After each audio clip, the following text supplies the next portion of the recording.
اگر شادی شدہ ہونے کے باوجود آپ کے دل میں کسی دوسری عورت یا کسی نامحرم سے رات گئے فیس بک یا واٹس ایپ پر گپ شپ کرنے کا شوق اٹھتا ہے تو شوق سے اپنا شوق پورا کر لیں، لیکن کبھی تنہائی میں ایک لمحہ ٹیک لگا کر یہ ضرور سوچئے گا کہ اگر یہی کام آپ کی منکوحہ آپ کی بیوی کرے تب آپ پر کیا گزرے گی، اور یقیناً کوئی غیرت مند مرد قطعی یہ برداشت نہیں کر سکتا۔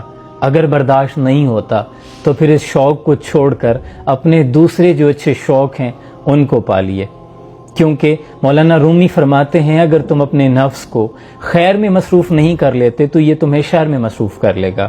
اور ایک اور بہت ضروری بات کہ آج آپ کا جسم آپ کا ساتھ دیتا ہے، آج آپ طاقتور ہیں، آپ کی بیوی اور آپ کے بچے کمزور ہیں، لیکن ایک دور وہ آئے گا کہ آپ کمزور ہوں گے اور آپ کی بیوی اور بچے مضبوط ہوں گے، تب آپ ان کے رحم و کرم پر ہوں گے۔